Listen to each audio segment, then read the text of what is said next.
فرمایا کہ جنت تمہاری ماں کی گود میں ہے،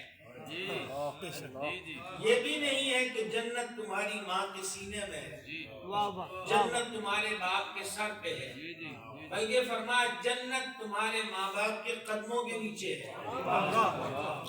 تو سارا وجود انسان کا ہی ہے، لیکن ظاہری بات ہے کہ قدم یہ سب سے نچلی حیثیت رکھتے ہیں، اور جنت بڑی عرفہ و اعلیٰ منزل اور مقام اور مرتبہ ہے جو اہل ایمان کے لیے ہے۔ تو گویا یہ اس میں اعلان ہوا، او جنت کے طلبگارو ماں باپ کو راضی رکھو۔ رہ گئی جنت تو وہ تم سے اتنی دور ہے جتنے تم سے تمہارے ماں باپ کے قدم دور۔ اس سے بڑھ کر اور بات کیا ہوگی، اس سے بڑھ کر اور بات کیا ہوگی؟ اور پھر سید العالمین علیہ السلام و تسلیم نے فرمایا جو ماں باپ یا دونوں میں سے ایک کو محبت کی نظر سے دیکھے اللہ کریم اسے مقبول حج کا ثواب عطا فرماتا ہے۔ عرض کی حضور کو ایک دن میں 2 بار دیکھے تو فرما 2 حجوں کا ثواب۔ بات 100 پر پہنچ گئی، 100 پر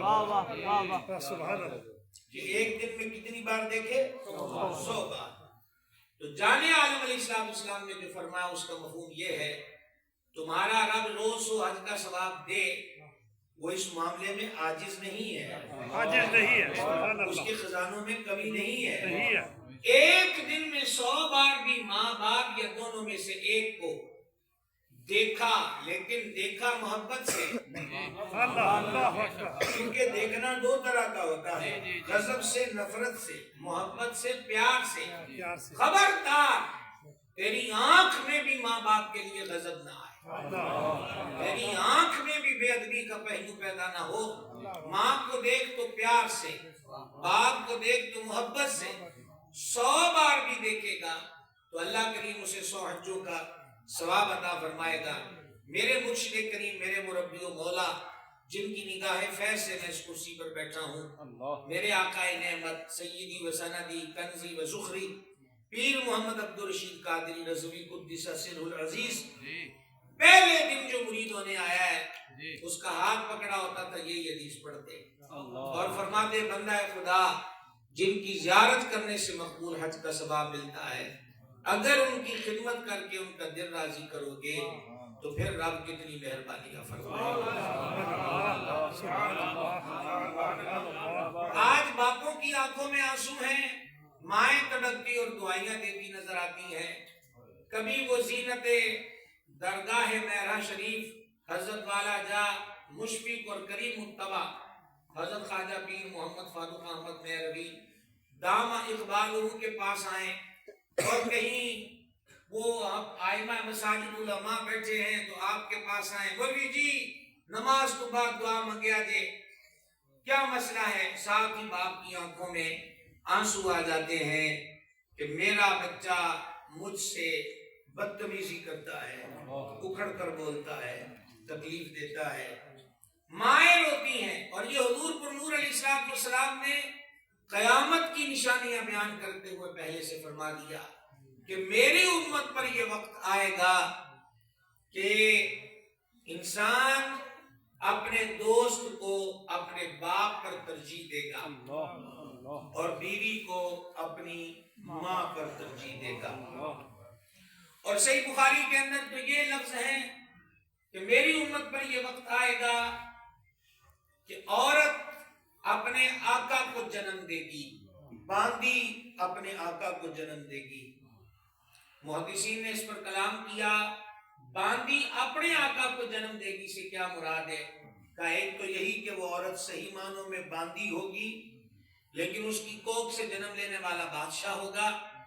لیکن ایک معنی یہ ہے، اور جو آج کے حالات ہیں وہ معنی یہاں پر پورے طور پہ نظر آتا ہے کہ بچہ اتنا بدتمیز اکھڑ مزاج ہوگا، اس قدر گستاخ اور دریدہ دہن ہوگا کہ جیسے ہی گھر میں آئے گا ماں سمٹ کر نکر میں بیٹھ جائے، ماں اونچی نہ بول پائے کہ اگر میں بولی تو یہ بدتمیزی کرے گا، تو وہ گویا ماں ہو کر باندی بن کر نکر میں بیٹھ گئی۔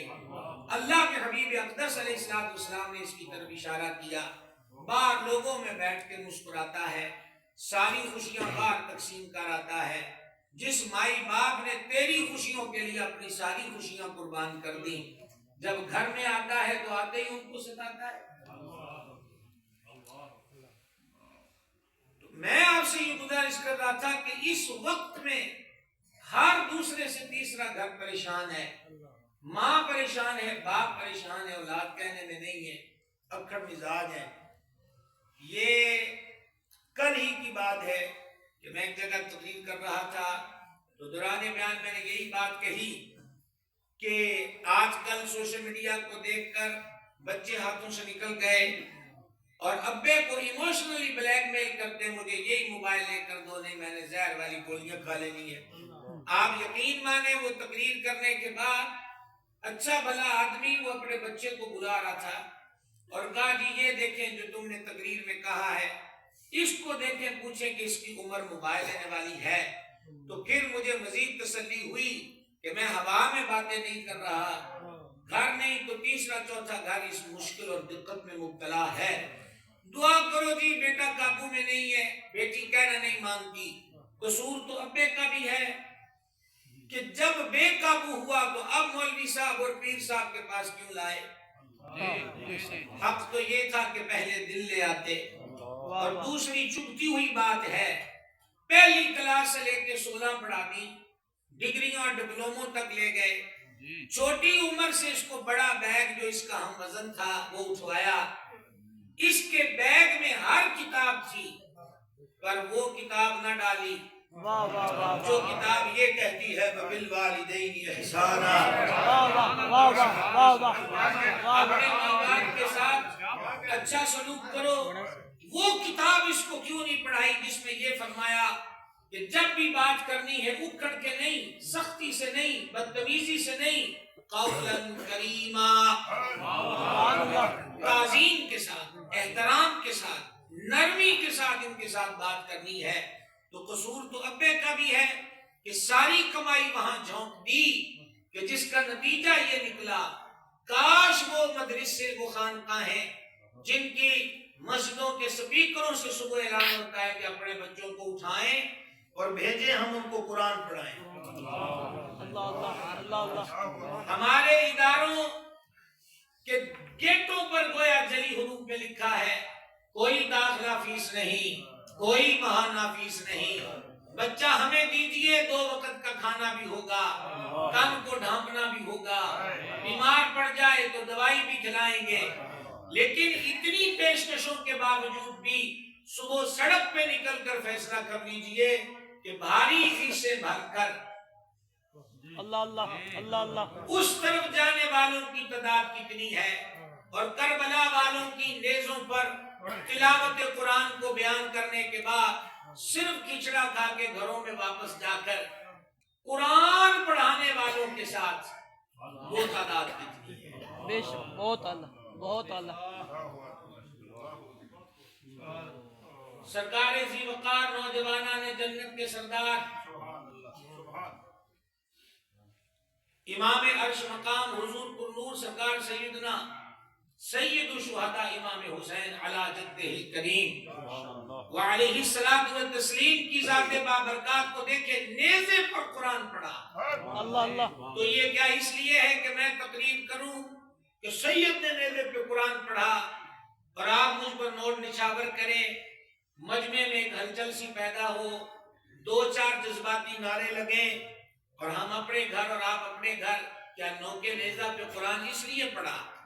اللہ بہت اعلیٰ۔ سمجھا رہی ہے کہ کوئی نہیں آ رہی؟ بات نہیں سمجھا رہی ہے؟ کیا نوکے نیزہ پہ قرآن خطیبوں کے بیان کی رنگت کے لیے پڑھا، مجموع میں جوش اور ولولے کے لیے پڑھا؟ سید عرش مقام نے تو نوکے نیزہ پہ قرآن پڑھ کے یہ درس دیا کہ اس قرآن کی اہمیت کو سمجھو کہ سر تن سے جدا ہے لیکن لبوں پر اللہ کا قرآن جاری ہے۔ سبحان اللہ، سبحان اللہ، سبحان اللہ، سبحان اللہ۔ اس تعلیم کی طرف واہ واہ واہ واہ۔ تو میں آپ کی خدمت میں یہ عرض کرنا چاہتا ہوں، یہ ماں باپ کا مقام اور مرتبہ ہے۔ ابھی ہم تمہید میں پھر رہے ہیں، اور میں آپ کو بھی دیکھ رہا ہوں اور امید کرتا ہوں کہ آپ کی توجہ رہے گی. غور فرمائیے گا, ماں باپ کا یہ مقام کہ جنت ان کے قدموں کے نیچے. اعلیٰ حضرت عظیم البرکت کشتہ عشق رسالت, عشق کا